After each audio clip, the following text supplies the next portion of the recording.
Occupational fraud systematically drains corporate treasuries from the inside.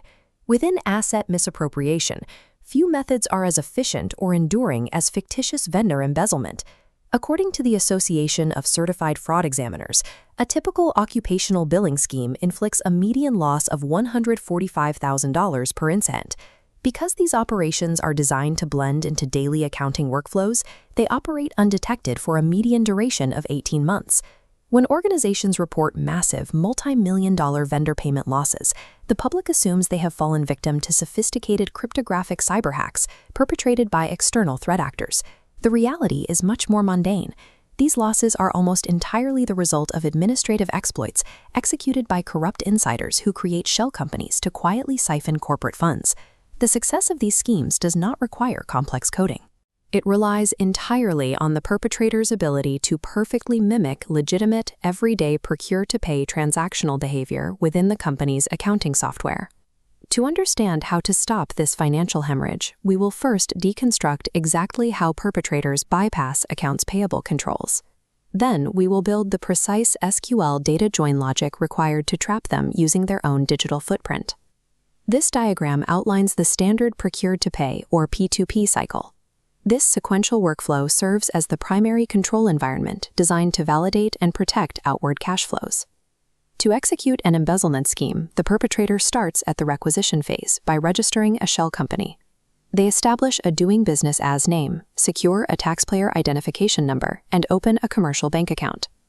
The foundational vulnerability that allows this fake entity to intercept actual money is the failure of segregation of duties. Segregation of duties is a core internal control principle that prevents any single employee from controlling multiple phases of a financial transaction. When an individual holds excessive superuser access to the enterprise resource planning software, the integrated platform managing core business processes, they can execute the ghost vendor exploit. They unilaterally create a profile in the vendor master file and then process fraudulent invoices for that exact same entity. Accounts payable departments rely heavily on the automated three-way match to prevent fraudulent disbursements. This automated control requires exact alignment between a purchase order, a receiving report, and a final invoice before releasing a payment. Fraudsters bypass this defense tactically. Fictitious vendors rarely bill for physical goods, because physical inventory requires a verifiable bill of lading and a footprint on the receiving dock. Instead, the perpetrator generates invoices for intangible services, billing the company for nebulous items like management consulting or software maintenance. Billing for services degrades the physical receiving control into a mere digital sign-off. The fraudster simply clicks an approved checkbox in the system to certify that the fake service was satisfactorily rendered. By exploiting missing system access controls and billing exclusively for intangible services, the fraudster turns the organization's automated defenses against itself. The result is a closed loop of self-approved embezzlement. While the requisition and receiving phases are highly vulnerable, the perpetrator must eventually face a rigid mathematical reality. A stolen corporate dollar must eventually exit the company and land in a financial repository controlled by the fraudster to be of any personal use. Maintaining the illusion of a legitimate shell company and routing those funds requires constant manual intervention. Over time, this active maintenance generates a distinct, mathematically observable behavioral footprint. The fraudster's most critical operational mistake occurs during the final payout phase. Out of convenience or necessity, they frequently route the shell company's disbursements directly to their own legitimate personal banking infrastructure. The evidence of this mistake is housed across two distinct database silos, the human resources payroll system and the accounts payable system. Exposing the scheme requires internal auditors to break down these traditional data silos and execute a programmatic cross-match of routing and account numbers. Linking the accounts payable outbound wire destination directly to the human resources employee direct deposit records definitively exposes internal collusion. The first step in this data analytics methodology is executing a precision extraction of banking data from complex relational schemas like SAP or Oracle environments.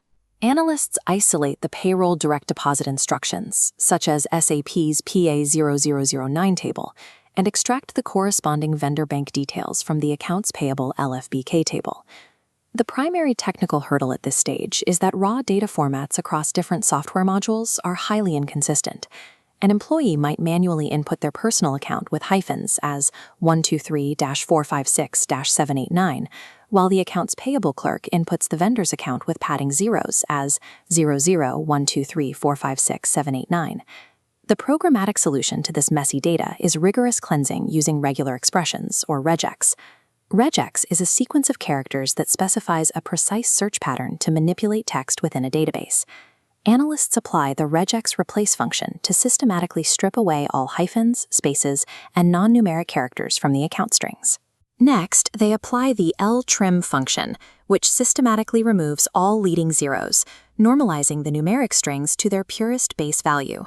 Without this meticulous pre-join data normalization, an automated match would fail, and the fictitious vendor would remain completely invisible to the audit team. With the data meticulously standardized into distinct staging tables, the auditor executes the SQL analytics engine. SQL is a programming language specifically designed to manage and query relational databases. The core relational logic relies on an inner join, a database command that combines rows from two separate tables based on a shared value. The script carries a strict mathematical requirement. It must match both the cleansed routing number and account number simultaneously. If the logic is flawed, the query carries a severe risk of generating unmanageable volumes of false positives.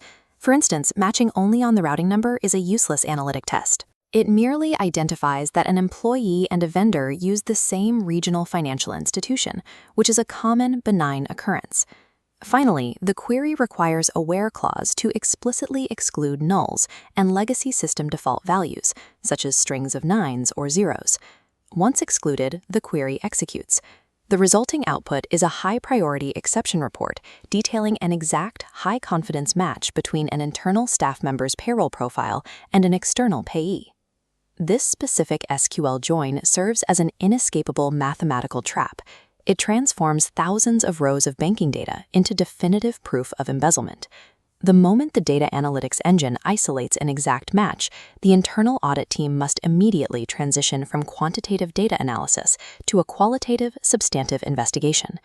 An exact match of banking coordinates signifies a critical, direct financial nexus between an internal actor and an external payment vector. The crucial next step for the forensic investigator involves querying the underlying ERP system audit logs, such as the SAP, CDHDR, and CDPOS tables. These immutable changelogs track the entire creation and modification history of the vendor master file, down to the precise second. The investigative objective here is proving that the specific employee identified in the crossmatch utilized their unique user credentials to establish the vendor record or manipulate the banking details. If the data confirms that the employee who created the shell vendor is the same individual who approved the invoice or received the matching funds, the organization has uncovered a catastrophic segregation of duties failure. Uncovering the fraud is only the first step. To prevent costly re-victimization, the organization must aggressively correct the underlying environmental failures through systemic remediation. This architecture diagram outlines a remediated, zero-tolerance internal control environment. The cornerstone of this redesign is the strict enforcement of segregation of duties. The system must technologically separate the authority to onboard new vendors from the authority to execute outbound payments. Management must perform a system-wide access audit to revoke excessive superuser privileges and enforce the principle of least privilege, ensuring employees only hold the minimum system access necessary to perform their exact job functions. The workflow must implement a technologically locked, automated three-way match within the ERP that physically rejects unverified invoices before they enter the payment queue. By combining strict algorithmic segregation of duties with continuous proactive SQL data monitoring, organizations can permanently dismantle the architectural vulnerabilities that allow fictitious vendors to thrive.